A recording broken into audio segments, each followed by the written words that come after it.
Hi guys, welcome back to my YouTube channel. ಎಲ್ಲ ಹೇಗಿದ್ದೀರಾ? Hope ಚೆನ್ನಾಗಿದ್ದೀರಾ ಅಂತ ಇವತ್ತಿನ ರೆಸಿಪಿ ಸ್ಟಾರ್ಟ್ ಮಾಡೋಣ ಬನ್ನಿ. ನೋಡ್ತಾನೆ ಗೊತ್ತಾಗಿರ್ಬೋದು, ಇವತ್ತು ಡಿಫ್ರೆಂಟ್ ಆಗಿರುವಂತಹ ಒಂದು ಕಬಾಬ್ ಟ್ರೈ ಮಾಡೋಣ ಅಂತ ಮಾಡಿದೆ. ಟೇಸ್ಟ್ ಮಾತ್ರ ಸಖತ್ತಾಗಿತ್ತು.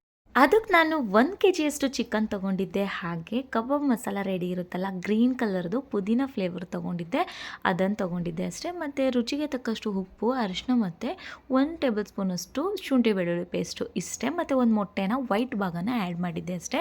ಈಗ ಇದನ್ನು ಮಿಕ್ಸ್ ಮಾಡ್ಕೊಳ್ಳೋಣ ಬನ್ನಿ. ಚಿಕನ್ನ ನಾನು ಅರಿಶಿನ ಹಾಕಿ ತೊಳೆದಿಟ್ಕೊಂಡಿದ್ದೀನಿ.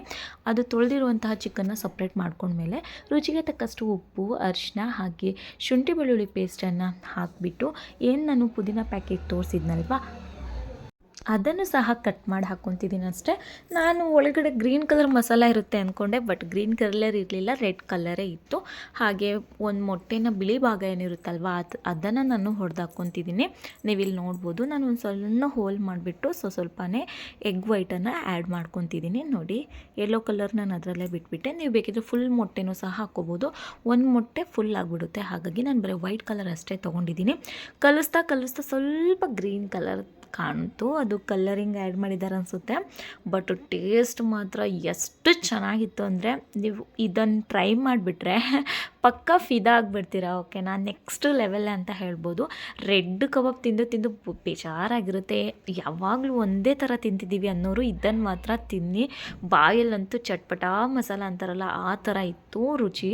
ಒಮ್ಮೆ ಟ್ರೈ ಮಾಡಿ ನೋಡಿ. ಇವಾಗ ಕಲರ್ ಸ್ವಲ್ಪ ಚೇಂಜ್ ಆಗಿದೆ ಅಲ್ವಾ, ಆಯಿಲಲ್ಲಿ ಕರಿಯುವಾಗ ಇನ್ನೂ ಸಹ ಚೇಂಜ್ ಆಗುತ್ತೆ ನೋಡಿ. ಸ್ವಲ್ಪ ಕಲರ್ ಸಹ ಸ್ಪ್ರೆಡ್ ಆಗಿದೆ. ಈಗ ಇದನ್ನು ಒಂದು 5 ನಿಮಿಷನಾದರೂ ಇಡೋಣ. ಓಕೆನಾ, ಅದು ಸ್ವಲ್ಪ ಉಪ್ಪು ಖಾರ ಎಲ್ಲ ಹೀರ್ಕೊಳ್ಳಿ. ನಾವು ಇದಕ್ಕೆ ಉಪ್ಪು ಖಾರ ಉಪ್ಪು ನಾನು ಸ್ವಲ್ಪನೇ ಹಾಕಿದ್ದೀನಿ. ಪ್ಯಾಕೆಟಲ್ಲಿ ನೀವು ನೋಡ್ಕೊಳ್ಳಿ, ಒಂದೊಂದಕ್ಕೆ ಉಪ್ಪು ಸಹ ಆ್ಯಡ್ ಮಾಡಬಾರ್ದು, ಯಾಕಂದರೆ ತುಂಬ ಉಪ್ಪಾಗಿಬಿಡುತ್ತೆ. ಹ್ಯಾಂಡ್ ವಾಶ್ ಮಾಡಾದ್ಮೇಲೆ ನೋಡಿ, ಅದರಲ್ಲೂ ಸಹ ಗ್ರೀನ್ ಕಲರ್ ಈ ಥರ ಕಾಣ್ತಾ ಇತ್ತು. ಈಗ ಒಂದು 10 ನಿಮಿಷ ಇಟ್ಟಿದ್ದೆ ನಾನು. ನೋಡಿ, ಇವಾಗ ಎಣ್ಣೆಲ್ಲ ಕರಿಯೋದಷ್ಟೇ. ನಾನು ಇನ್ನೂ ಏನಾದರೂ ಕಲರ್ ತುಂಬಾ ಸ್ಪ್ರೆಡ್ ಆಗಿದೆಯಾ ಅಂತ ನೋಡಿದೆ, ಯಾಕಂದರೆ ಗ್ರೀನ್ ಕಲರ್ ಇತ್ತಲ್ವ ಮೇಲ್ಗಡೆ, ಹಾಗಾಗಿ ಗ್ರೀನ್ ಕಲರ್ ಕಾಣ್ತಿದ್ದೀನಾ ಅಂತ ಚೆಕ್ ಮಾಡಿದೆ. ಬಟ್ ಅದು ಸ್ವಲ್ಪ ಗ್ರೀನು ರೆಡ್ ಇತ್ತು. ಬಟ್ ಆಯಿಲಲ್ಲಿ ಫ್ರೈ ಮಾಡಿದ್ಮೇಲೆ ಅದು ಗ್ರೀನೇ ಇತ್ತು. ನಾನು ಇದು ಬಂದುಬಿಟ್ಟು ನೈಟ್ ಮಾಡ್ತಿದ್ದೀನಿ, ಹಾಗಾಗಿ ಸ್ವಲ್ಪ ಕಲರಿಂಗು ಅಷ್ಟು ನಿಮಗೆ ಗೊತ್ತಾಗ್ತಿಲ್ಲ. ಬಟ್ ಡೇ ಮಾಡಿದಿದ್ರು ಫುಲ್ ಕಲರ್ ಗೊತ್ತಾಗ್ತಿತ್ತು. ನಾನು ಫ್ಲ್ಯಾಶ್ ಲೈಟ್ ಸಹ ಆನ್ ಮಾಡಿದ್ದೀನಿ, ಇಲ್ಲಿ ನೋಡ್ಬೋದು ನೀವು. ನೋಡಿ, ಇಲ್ಲಿ 2 ಸೈಡ್ ಸಹ ಫ್ರೈ ಮಾಡಿದ್ರೆ ಮುಗೀತು.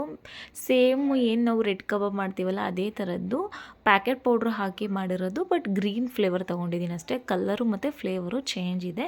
ನೀವು ಅಂಗಡಿ ಒಳಗಡೆ ಗ್ರೀನ್ ಕಲರಿಂದ ಕೊಡಿ ಅಂದರೆ ಕೊಡ್ತಾರೆ. ಅದರೊಳಗಡೆ ಮೇ ಬಿ ಫ್ಲೇವರು ಇರ್ಬೋದು. ಅಲ್ಲಿ ಪುದೀನ ಅಂತ ಇತ್ತು, ಹಾಗಾಗಿ ನಾನು ಪುದೀನದೊಂದು ತೊಗೊಂಬಂದು ಮಾಡ್ತಿದ್ದೀನಿ. ಟೇಸ್ಟ್ ನನಗಂತೂ ತುಂಬಾ ಇಷ್ಟ ಆಯಿತು. ನಿಮಗೂ ಖಂಡಿತ ಇಷ್ಟ ಆಗೇ ಆಗುತ್ತೆ. ಒಮ್ಮೆ ಈ ಥರ ಟ್ರೈ ಮಾಡಿ ಅಂತ ಹೇಳ್ತೇನೆ. ಹಾಗೆ ಯಾರೆಲ್ಲ ನನ್ನ ಚಾನಲ್ಗೆ ಸಬ್ಸ್ಕ್ರೈಬ್ ಆಗಿಲ್ಲ, ಪ್ಲೀಸ್ ಸಬ್ಸ್ಕ್ರೈಬ್ ಆಗಿ. ಇದು ನನ್ನ ನ್ಯೂ ಚಾನಲ್ ಆಗಿರೋದ್ರಿಂದ ಪ್ಲೀಸ್ ಸಪೋರ್ಟ್ ಮಾಡಿ ಅಂತ ಕೇಳ್ಕೊತೀನಿ ಅಷ್ಟೇ. ಅದೇ ಥರ ನಾನಿವಾಗ ಕಬಾಬ್ ಎಲ್ಲ ಫ್ರೈ ಮಾಡಾಯಿತು, ಅದನ್ನು ತೆಗೆದ್ಬಿಟ್ಟು ಒಂದು ಬೌಲಿಗೆ ಹಾಕ್ಕೊತಾ ಇದ್ದೀನಿ. ಮಿಕ್ಕಿರುವಂತಹ ಕಬಾಬನ್ನು ಸಹ ನಾನು ಸೇಮ್ ಅದೇ ಎಣ್ಣೆ ಒಳಗಡೆ ಕರೆದು ತೋರಿಸ್ತಿದ್ದೀನಿ. ನೋಡಿ, ಎಷ್ಟು ಚೆನ್ನಾಗಿತ್ತಲ್ಲ. ಈಸಿ ಆಗಿಬಿಟ್ಟು ಒಂದೇ ಥರ ತಿನ್ನೋರು ಈ ಥರ ಮಾಡಿ ಅಂತ ಹೇಳ್ತೀನಿ. Thank you so much.